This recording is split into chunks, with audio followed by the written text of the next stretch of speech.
Tema número 2, culto a la madre e hijo.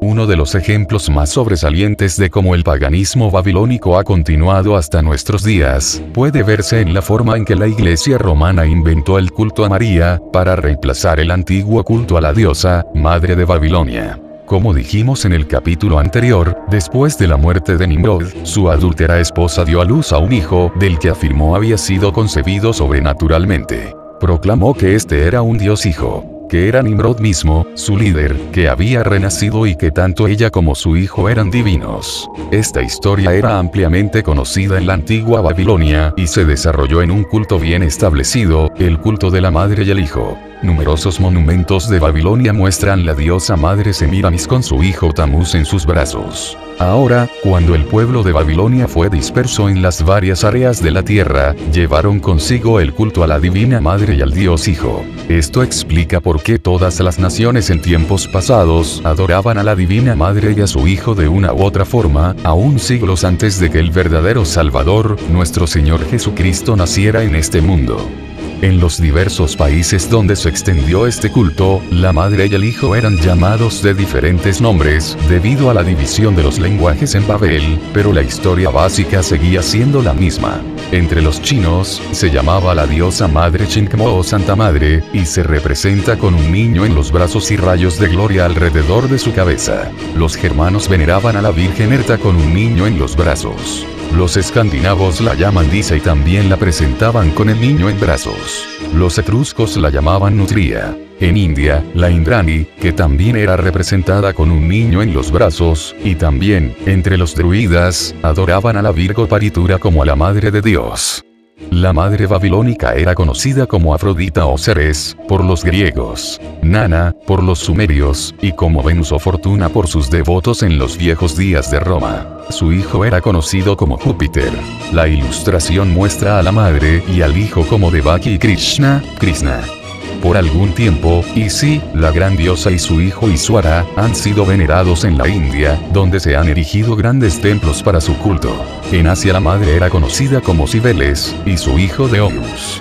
Pero no tomando en cuenta su nombre o lugar, dice un escritor.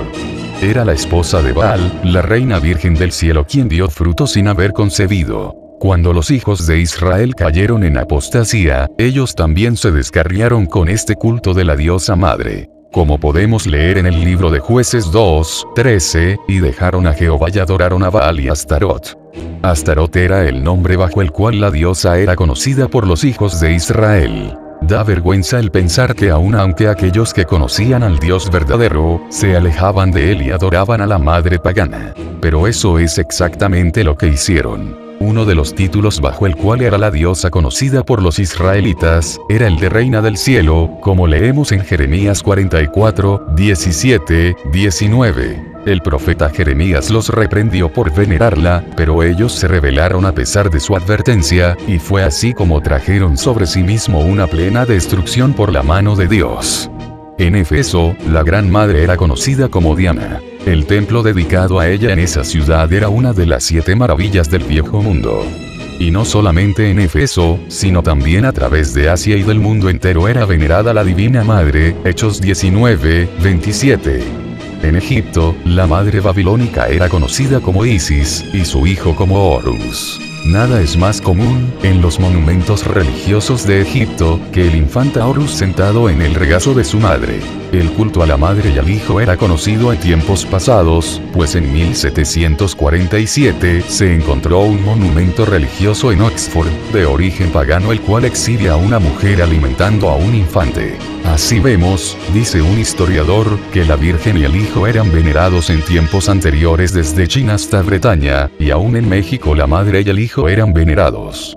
Este culto falso se esparció desde Babilonia a varias naciones, con diferentes nombres y formas. Finalmente, se estableció en Roma y a través del Imperio Romano. Dice un notable escritor de esta época: el culto a la grandiosa Madre era muy popular en el Imperio Romano. Existen inscripciones que prueban que los dos, madre e hijo, recibían honores divinos, no solamente en Italia, especialmente en Roma, sino también en las provincias, particularmente en África, España, Portugal, Francia, Alemania y Bulgaria. Fue durante este periodo de culto prominente a la Madre Divina, que el Salvador, nuestro Señor Jesucristo, fundó la verdadera Iglesia del Nuevo Testamento. Y qué gloriosa era la Iglesia en esos días. Pero la que una vez fue conocida como la Iglesia, abandonó su fe original en el tercer y cuarto siglos y cayó en la gran apostasía que los apóstoles habían anunciado. Cuando vino la apostasía se mezcló mucho paganismo en medio de la cristiandad. Se aceptaban en la iglesia a paganos no convertidos y en numerosos casos se les permitía continuar mucho de sus ritos y costumbres paganos sin restricción alguna. En ocasiones se hacían algunos cambios con el fin de que estas creencias paganas parecieran similares a una doctrina cristiana. Uno de los mejores ejemplos de esta clase de paganismo lo podemos tener en la forma en que la iglesia profesante permitía a los paganos el continuar el culto a la diosa madre solamente con un poco diferencia y con otro nombre. Había muchos paganos que se sentían atraídos al cristianismo, pero era tan fuerte en sus mentes la adoración a la diosa madre, que no la querían abandonar. Entonces los líderes de la iglesia buscaron una similitud en la cristiandad con el culto de los idólatras paganos, para poder atraerlos en gran número y así añadirlos a ella. Pero ¿a quién podrían usar para reemplazar a la diosa madre del paganismo? Pues claro que a María, la madre de Jesús. Era la persona más lógica que podían escoger. ¿Por qué, entonces, no permitir que los paganos continuaran sus oraciones y devociones a su diosa, llamándola con el nombre de María, en lugar de los nombres anteriores con los cuales ellos la conocían? Esto le daba al culto idólatra de los paganos la apariencia de cristianismo y de esta forma, ambos bandos podían estar satisfechos e incorporarse así a la iglesia romana. Y es esto exactamente lo que sucedió.